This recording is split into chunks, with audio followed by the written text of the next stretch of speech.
I Never Said We Should Kill Him by Nicholas Smith. A murder has taken place in a wealthy house in a gated community.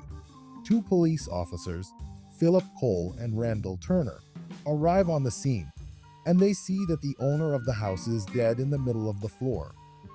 There is a knife in the back of Homeowner Association President Stephen Green and 7 people inside the house, each seeming suspicious of what has happened. Cole and Turner try to get the stories from each person in the house, with all of them saying the exact phrase, "I never said we should kill him." One by one, they find out that Mr. Green has wronged each person, but he was also depressed and trying to make amends with people he wronged. The cops decide to take turns interviewing people, with one officer going to the dining room table inside the kitchen to interview the suspect and the other watching over the rest of the people and making sure they go nowhere. Before their interviews, the officers inspect the kitchen, which seems spotless and has a large knife block with some knives in it, except for one missing knife, which is currently in Mr. Green. The first person that Officer Cole interviewed was Emmanuel Ramirez Saldivar. He is a slim but frightened 19-year-old pool cleaner for all of the houses in the community and doesn't live in the area. He is the co-owner of a company with his father, who cleans the pools and does manual labor. Emmanuel has been working in the community for a few months, and during his time there, he was harassed about cleaning faster and threatened by Mr. Green to be fired multiple times. Although he is angry with Mr. Green for constantly nagging him and making him miserable, he says, "I never said we should kill him. He never wanted his boss to die because since he is dead, how would he and his father get paid for his work? He wanted Mr. Green to leave him alone and let him do and keep his job." After Cole's interview, Turner interviews the next person, the Whole Vice President, Paul Baumeister. Paul is a grumpy man in his 60s who isn't happy to be interviewed by a young cop like Officer Turner.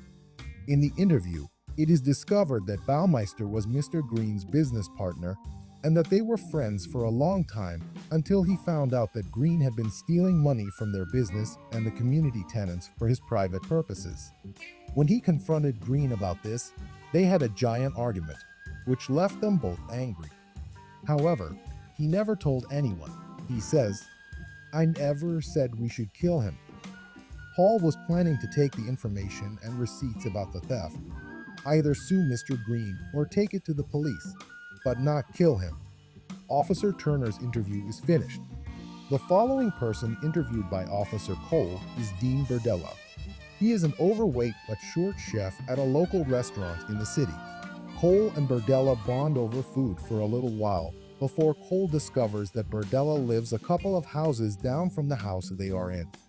Berdella reluctantly and sorrowfully confesses that Mr. Green constantly gave him and his family hell about his lawn and vehicles, saying things about him were never up to code. He had to call the cops, and Officer Turner visited him several times to get him to stop, but Mr. Green continued to find reasons to bug him. He even says that he felt that his complaints were ignored and that he was angry, but says, "I never said we should kill him." All Mr. Berdella wanted to do was live in peace, and he was considering moving away, but he had just bought the house. After the interview with Mr. Berdella is done, Officer Turner goes to interview Frederick and Rosemary Barrow. Officer Turner says he wanted to interview them because Frederick is an actor he saw in a play recently. Although Frederick is initially excited to meet a fan of his, he is still very nervous. He doesn't necessarily want to go into the kitchen, and he says that he and everyone else have had problems with Mr. Green. Frederick admits that he was distraught with Mr. Green because Rosemary came home one day and said that Mr. Green attempted to sexually assault her and tried to have an affair with her. But he says, "I never said we should kill him." He says he was angry about it, but knows that his wife is faithful to him. However, this is when Rosemary decides to speak, saying she has been cheating on him with Mr. Green. She said that she had been unhappy for a long time and found satisfaction with Mr. Green, but knows that he would never have left his wife, Bonnie, who is currently out of town on a business trip for the company she and Mr. Baumeister own together. After knowing Mr. Green wouldn't leave his wife and being tormented by it, she says, "I never said we should kill him, but I agree that he definitely should die."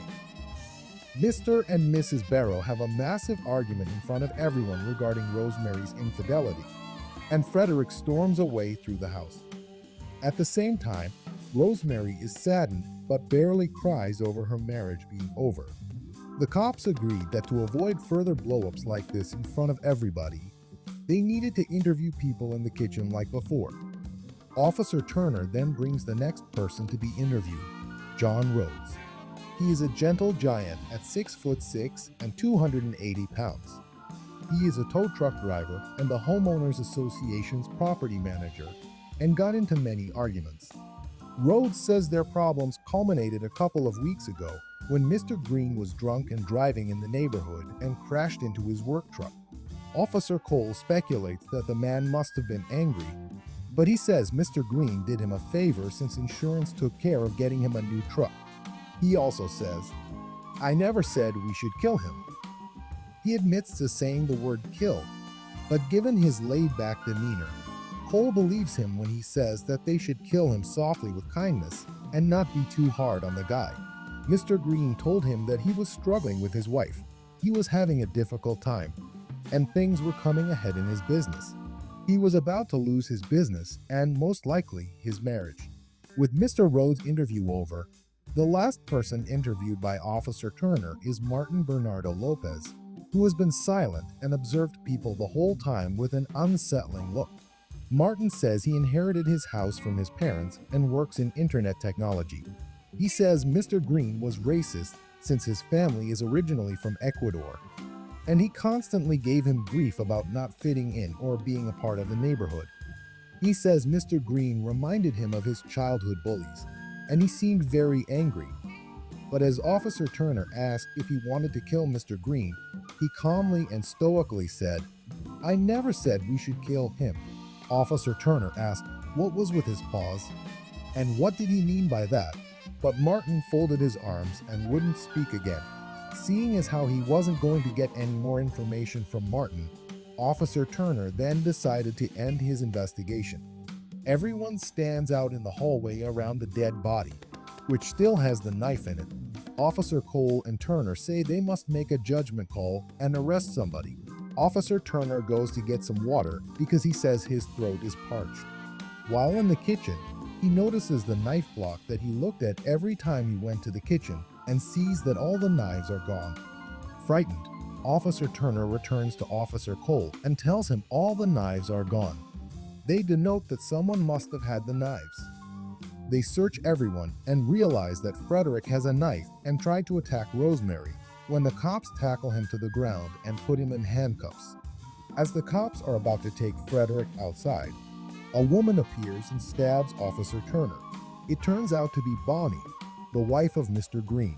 They thought that she was out of town on a trip, but she was there the whole time and hiding in the house.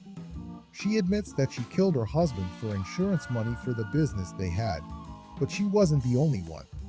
She masterminded the plan to murder Mr. Green with everyone in the house. In exchange, Bonnie will give everyone involved a sizable portion of the insurance money she would receive. She also planned to kill Officer Turner because he was a friend of Mr. Green's, knew all of his crimes, and was complacent in everyone's misery.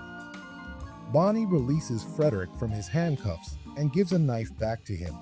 Frederick says he is sorry that he has to lose a fan. Officer Turner asks about the story of his wife's infidelity, and Frederick confirms that it was a fake story, reminding him that he and his wife are actors. Officer Cole tries to save his partner before he is held back by Bardella and Rhodes and is forced to watch as Officer Turner dies. As everyone comes toward Officer Cole, who is still being held, he pleads for his life. But Bonnie states that even though they only meant to kill Green and Turner, he was in the wrong place at the wrong time. Cole is stabbed multiple times and falls to the floor. Officer Cole is left to die as the killers leave the house with the front door closing behind them.